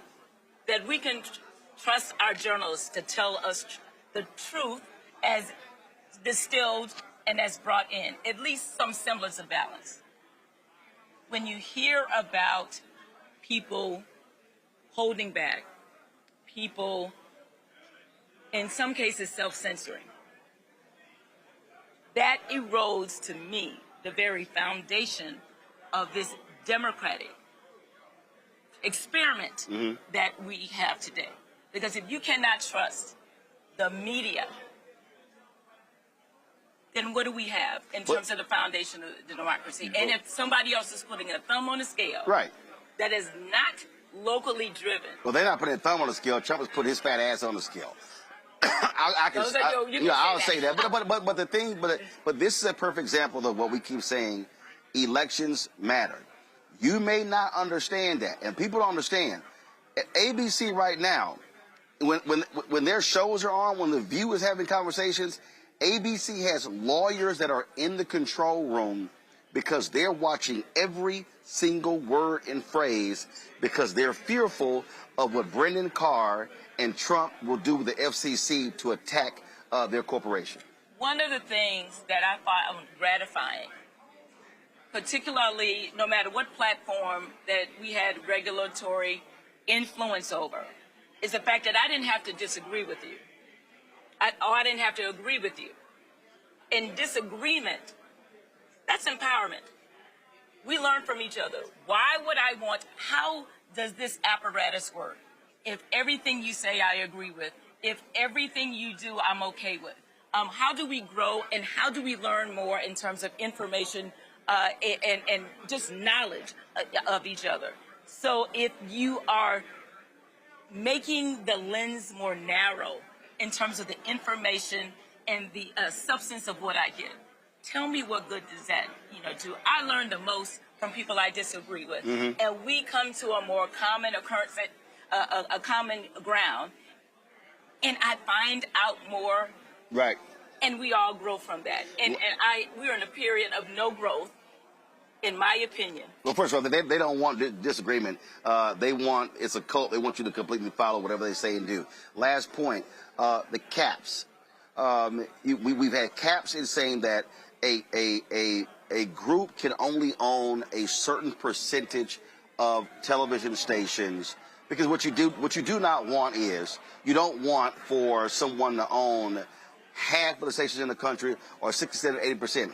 Now they are considering lifting that, and you have these companies by saying, oh, well, because of the internet, those old rules don't apply. That's nonsense. Local television stations are still where a lot of people get their information from. And what these people want, look, you already have between Sinclair and Nexstar, especially when they had the Tegna merger. Those two networks, station groups, own most of the local TV stations in the country. They want to say there are no caps. The caps protected diversity of ownership. Your thoughts on that? I am on record as having an issue with piercing that cap. But we've been piercing it for a long time. Right. They've been chipping away at it. Exactly. And then you had the UHF, that discount where what was once dog spectrum became just as prime, and then people started gobbling up that. And the cap, even the cap that we're talking about, it's already been pierced. Right. Now we're talking about more overtly doing it. Yep. And honestly, just think about anything that we deal with. When you have a monopoly or a majority when it comes to our critical information needs, very few of us win in that environment. Very few of us. Yeah, that gets close to essentially being like dictatorship, state TV. All right, Mignon, I appreciate it. Thank you. All right, again, good to be here. Thanks a bunch. I'll go to my panel. Mike, I'll start with you. People need to understand, information is power, and Republicans, they want to own the information pipes. Absolutely, Roland. I've worked for 3 radio stations in my media career. I used to sell local ads for the Tom Joyner Morning Show. I used to work for 2 FCC-regulated radio stations, one in sales, one as a talk show host. And this is, I think, when we deal with affiliates and nationally syndicated radio, under this administration, this is something that they fear. And I know that, what you think, things that you can say on the radio that you probably could say under the Biden-Harris administration, there's a fear of having licenses revoked, or also a lot of people don't know that licenses have to be renewed periodically, okay? And if you talk about certain things like FCC regulated radio, you can't talk about medicinal marijuana because marijuana is still illegal at the federal level, even though in different states they've passed various laws where it's legal. Well, people can file claims if they hear certain things on FCC regulated radio that violates federal policy as well. So these are tough times, especially for African-American owned media. Bottom line here, Joy, people aren't talking about a lot of these issues. You don't hear a conversation about the FCC on many of these other podcasts and shows. I need people to understand, if you are paying attention to what's going on, okay, under the Biden administration, they blocked that acquisition of Tegna. Trump comes in, they approve Tegna going to Nexstar. Nexstar, conservatives. Sinclair, conservatives. They arranged the deal for TikTok to go to conservatives. Twitter, bought by Elon Musk, racist. Then you have CBS, Skydance, David Ellison, using his daddy's money, Larry Ellison, who also controls TikTok. Now they control CBS Paramount, which also owns BET. Now the Warner Discovery deal, which means they will be owning CNN. They will be, so when you start looking at the communication, what will they be owning? Cable news, cable networks, TV studios, social media platforms. That means you can dictate what people are seeing and hearing. It's called mass media for a reason, and people better understand, if you have mass media concentrated in the hands of the right wing, they will control the information flow to the people. That's correct. And let me just say, there is no depth that these people will not resort to. So we can expect, once they consolidate, for lies to come out. And a lie can come out, people will respond to it, and even if they tell the truth later. And frankly, they're trying out that now, right? We talked about it earlier. They file a fraudulent, ridiculous lawsuit. It gets thrown away later, but they've made their political point, and people don't hear about the cleanup, right? Or the fact that they had to admit they were wrong. This is their plan. They can put out there, they can say something that they know is incorrect. It can spread like wildfire, and they're putting it out through mass media that they will control, and long before we can even get it back, long before we can even make a correction. This is their intent. And we have to assume complete nefarious intent. They are completely focused on power. You referenced that earlier. They understand power in a way that, we haven't seen since 1937, okay? Germany. That's what we're seeing right now. That's what they're hoping for. This is a clear part of authoritarianism. They understand that better than we do. And that is why in programs like this are so important, because this is an area where they won't be able to control it as much. And so we have to invest in online sources during this period. And when we get power back, we have to make sure we are protecting all agencies, including the FCC. You're correct. Elections matter. Even agencies that you've never heard of and you're not paying attention to, if put in the wrong hands, can be quite damaging, and it'll take a long time to unwind. That's where we are. But what we also have to recognize with what's going on, Candace, is how Trump has been dominating these companies. The Wall Street Journal has an article talking about essentially his corrupt fundraising. How he literally says to companies, yeah, y'all need to give me $25 million. Y'all need to give me $50 million. How he's directing where it goes. He's he's raised more than $800 million for his pet projects. And so even though we're talking about the FCC, and that's broadcast, TV and radio, he's basically saying to any company, I'm going to block you from doing deals. Or if you pay to play, I'm going to hook you up. And he's doing that with technology companies. So he's been doing that with Google, with Meta, with Amazon. And so I need people to really understand, Donald Trump is a mob boss. Donald Trump is operating like Al Capone, like Lucky Luciano, where they're saying, if you don't pay us, we're going to shut the ports down. We're going to shut the garbage trucks down. And all of these, it's like you've never, ever seen it to this extent. And the crazy thing, Candace, it's blatant, it's clear, because this punk-ass Supreme Court, Candace, the Supreme Court, Michael, the Supreme Court, Joy, said to him, hey, whatever the president does is legal. So again, you put that sort of power in the hands of someone with no bottom, someone who is so corrupt, oh, they're going to do whatever, and that's what's going on. He's doing stuff he didn't even do the first term because the Supreme Court allowed that to happen, and you cannot have an imperial presidency. That's what's going on. Do we have Candace back? All right, I want to give Candace her last word. But that's the thing, y'all, that's clear. And we started this show with Congressman Jim Clyburn talking about our vote. Y'all, this is the moment where we have to keep these thugs out of power. It's clear. Listen, he's there until January 29. But I'm telling you right now, these people are so despicable, so corrupt. They should not control the House. They should not control the Senate. And we've got to make sure that Democrats are winning in these critical states.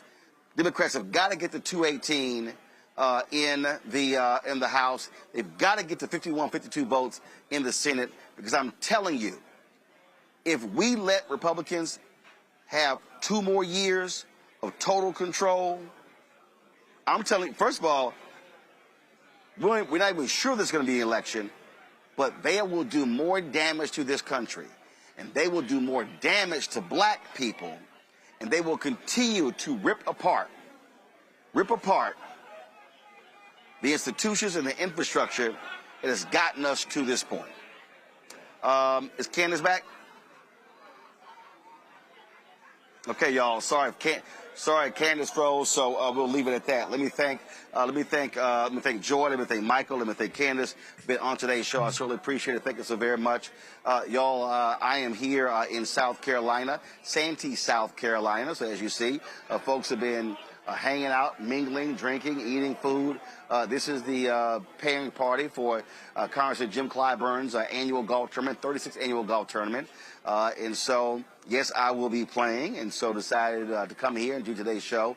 So we appreciate him joining us. We appreciate his daughter, Mignon Clyburn, former FCC commissioner, joining us as well.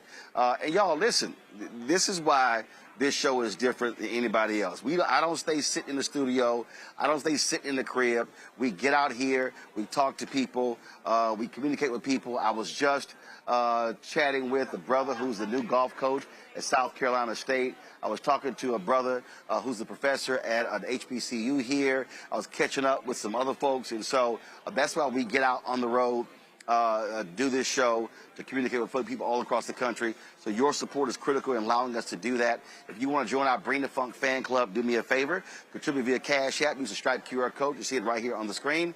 That's for credit cards as well. If you're listening, go to blackstarnetwork.com for ways to give. Check some money order. Make it payable to Roland Martin Unfiltered, P.O. Box 57196, Washington, D.C. 20037-0196. PayPal's R Martin Unfiltered. Venmo's RM Unfiltered. Zelle, Roland at RolandSMartin.com. Roland at RolandMartinUnfiltered.com. Download the Black Star Network app. Apple phone, Android phone, Apple TV, Android TV, Roku, Amazon Fire TV, Samsung Smart TV.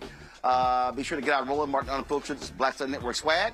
We're going to shopblackstarnetwork.com. Shopblackstarnetwork.com. And, of course, you can also get all products from all these black-owned companies that you see in our studio. Every single one of these companies are available in our marketplace segment on shopblackstarnetwork.com. So check it out. Folks, don't forget, download the app Fan Base. Follow me at Roland S. Martin. I would appreciate that. And again, Monday, I'm going to be in Los Angeles. Seth the Entertainer has his annual golf classic. We'll have some great content from there as well. I appreciate, as always, y'all checking us out. And this is the end of 1 month. And, of course, tomorrow, beginning of August. So we certainly appreciate it, folks. Thanks a bunch. Y'all have a fantastic, fantastic weekend. And I'll see y'all next week. Roland Martin Unfiltered, right here on the Black Star Network. Holla!